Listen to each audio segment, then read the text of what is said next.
What was that like working with Dave? Have you known him for a long time as well? Yeah.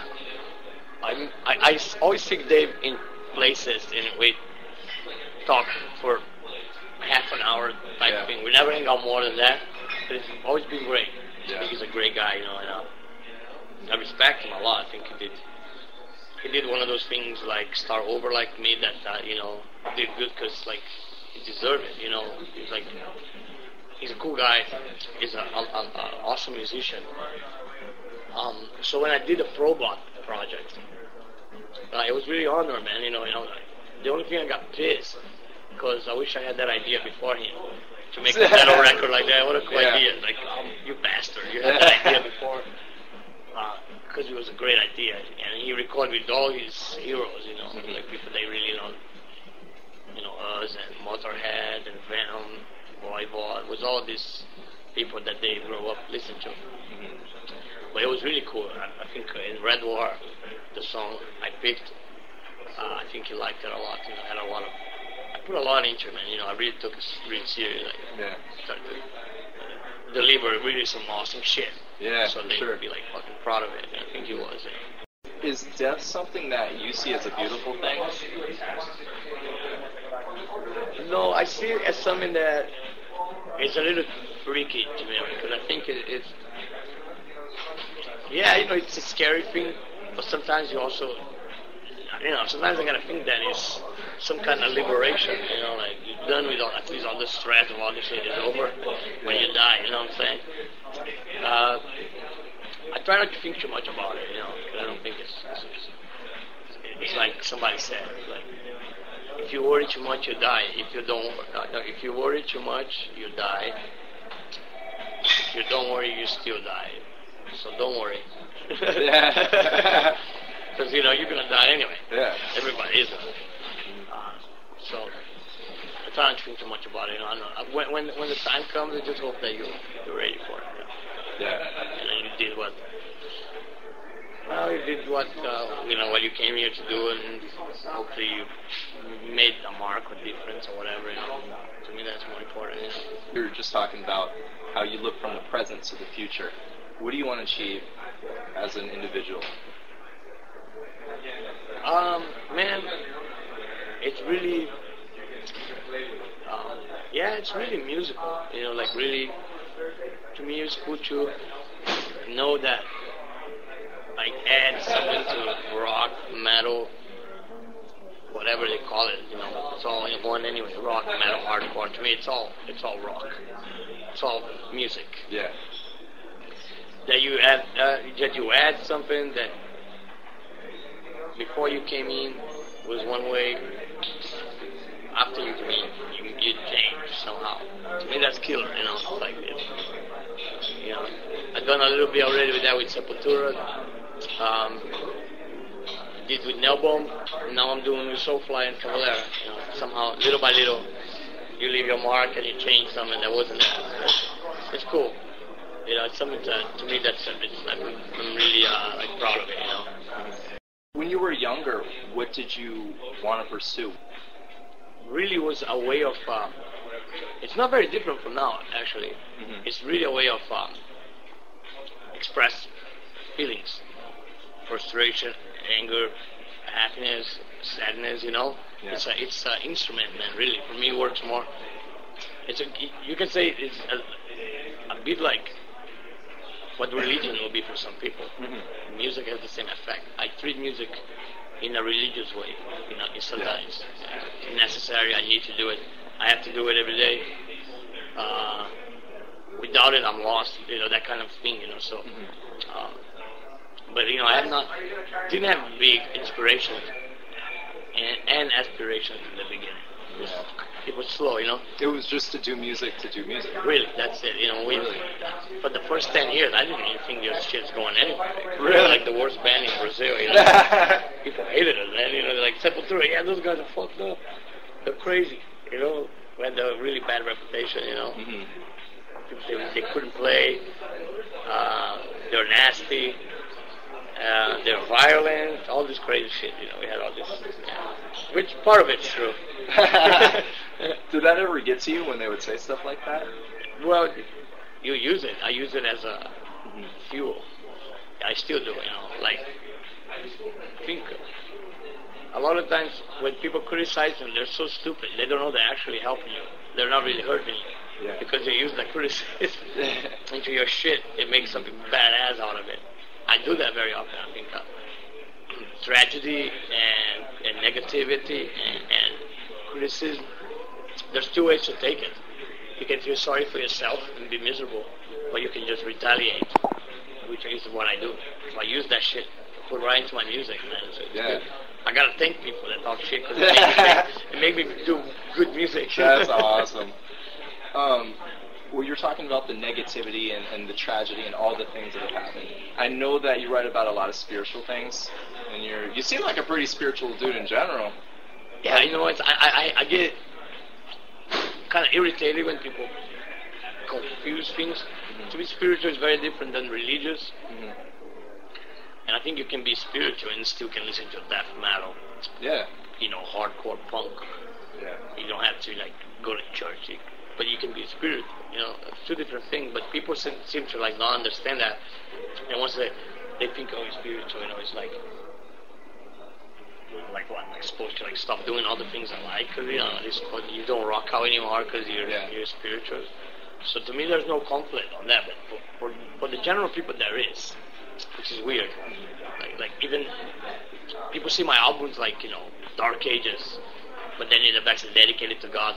People have a fucking problem with that. Really? Yeah, it's weird. Not my fans. My fans are totally cool. Mm-hmm. Mostly society people. They don't get it. They're like, this music is aggressive. This guy's looks like you worship the devil. Why does he say thank you to God? They don't get it. Yeah. But my fans get it, man. They know what I'm talking about. It's a different God, Yeah. Because all the negativity and the frustration, what you were just talking about, do you think that happened for a reason, or? Yeah, no, it's kind of a little bit of both. Yeah. But I tend to be a little bit more mystic. Oh yeah. I kind of I think life is really mystical. Mm-hmm. And I mean, I was watching the program the other day where people we don't even know where we came from and why we're here. People don't know the answer to that. Yeah. I mean, that's pretty heavy. We're here, but we don't even really know why we're here. So you gotta believe there's something else more. I know you've worked with some pretty credible people, just in the music industry in general.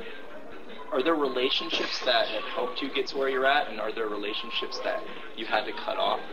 I feel most people I meet, I'm a kind of friendly person. I love meeting musicians. Mm-hmm. To me, it's not a competition, man. It's a fun thing to share with them.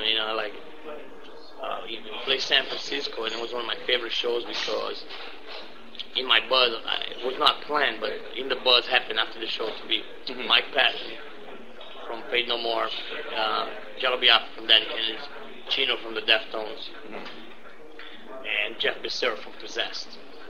Those are all bands I really, I'm a huge fan of them. Oh, I'm a huge fan of all those bands too. Fade No More, Deftones, Dead Kennedys. Have them four guys in the bus just talking about music was a killer. I love this shit. I was like, man, this is so cool, right? So I took a picture with all of them, and they were just blown away by the Cavalera show. It was just a good vibe in the air, So there was a couple, just in Brazil, I think, two guys that I fell in love with. Sepultura's original singer. Yeah. That turned into a fucking dick. Really? And we're like, I don't have nothing to do with you. You were stealing from us and shit. Oh. You don't steal from your band member. Mm-hmm. You steal from other bands that you don't like, or pop bands. Yeah, I stole microphones from pop bands. Yeah, Survival. Oh, yeah. You don't steal from us, man. You're in the same band.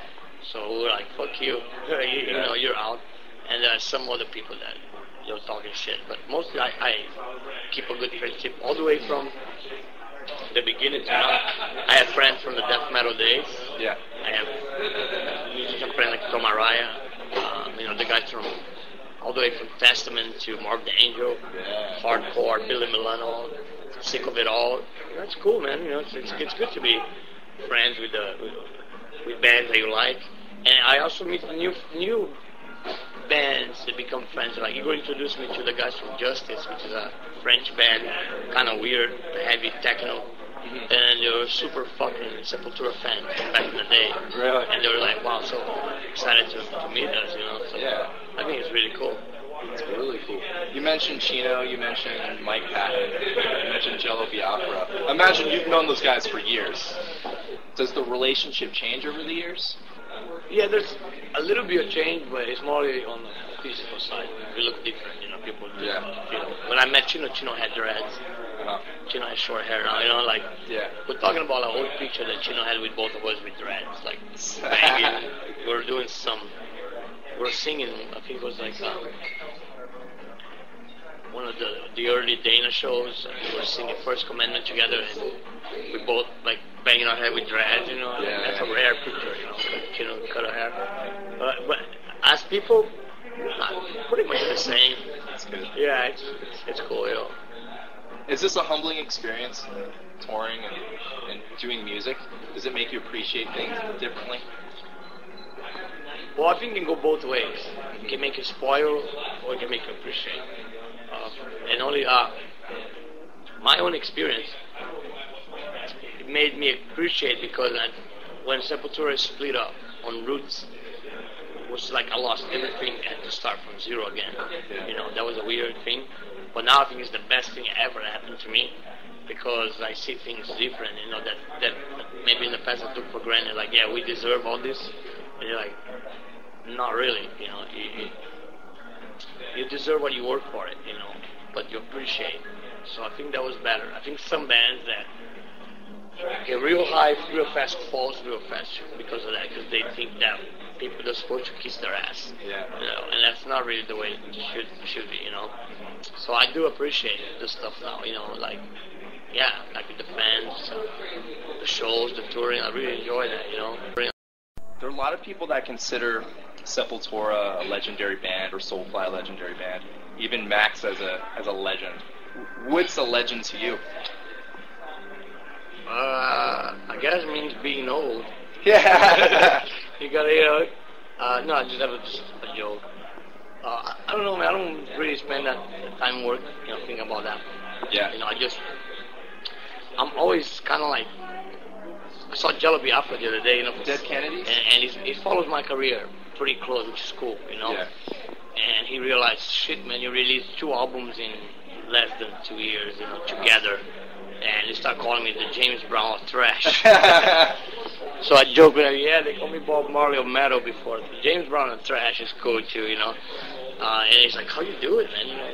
Yeah. So I just told him I just love that. Instead of thinking and worry about what I've done, I don't really look back that much, man. I look more to present, future. You know, I'm that kind of person. Like right now, I'm on tour with Conspiracy, but my mind is already on the Soulfly album that came on the tour, and I already made some music for who knows what in the future, you know. So yeah, kind of like that. Just always keep yourself busy, so I feel flat proud that people say that. It's really cool, but I don't want to, you know, leave from that. Like some bands that can only leave from the past. I gotta leave for the present and the future, you know. But you don't see yourself as like a legend, or you wouldn't call yourself. It's not up to me, man. You know, Yeah. that kind of stuff. You know, that's up to people. People make that. You know, and then they either make or they don't. It's something you can. Some people, I think they can try, but I don't think it's.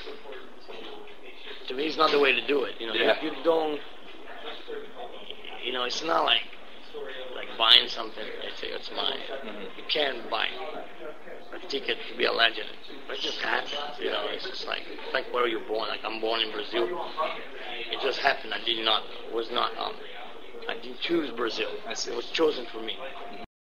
Well, I toured 3 times with Snot, which is, you know, it's more than normal. Normal, you tour twice with the same band, you know, most of the time. Yeah. So 3 times during Soulfly, we got to hang out quite a bit. He would come to our bus a lot after night so he can smoke weed. Yeah. And our bus was cool. Everybody smoked weed on our bus. So cool. Blaine would come and chill out. I think also Mikey, the guitar player, you know, he was in Soulfly for 2 albums. So that's a about 5 years, you know, a period of 5 years, and he was Link's best friend, you know. So I think all that was it made it special to do. When Mikey told me about the tribute, I felt cool, you know. I played with him in my band. I toured with them, so I could actually write something a little more personal, and I did. Catch a Spirit. It was a little bit about, you know, what I know about Lynn and what I would like to express to him, and I did on the lyrics of that song, you know. Yeah. Again, it was a great album, you know. Yeah. I remember doing a photo shoot here in LA with everybody. It was just like a killer vibe. Yeah. You know, everybody, you know, Johns, Con, Serge, Head PE guys. Yeah. Everybody was there. It was killer, you know. Like, but nobody was ego tripping, you know. Everybody was like fucking cool. So it was nice, you know. And that things, shit that happened that's really crazy, without explanation. You know, it can be I don't know, you can be skeptic about it, or you can believe something, you know, like I say, like, it happens for a reason. Yeah. I tend to believe more to that. I'm more of a mystic kind of person. Okay. I've seen a lot of weird shit in my life that makes me believe that shit. From the early days in Brazil, like voodoo stuff, you know. Really? Yeah, I've seen those things, man, and I think that's, yeah, there's a lot of shit. Can you give me an example of something that you've seen that's spiritual? Yeah, transformation, like people I know, family even, get possessed by spirits, talking different tongues. You've seen people get possessed by spirits, really? My mom, my family, friends of mine in voodoo rituals in Brazil. We don't call it voodoo, you know, but yeah, it's kind of like voodoo. But it's not really used. It's not really used in Brazil for bad. It's used better for good, you know. But I totally believe it. I see people talk different languages, biblical languages.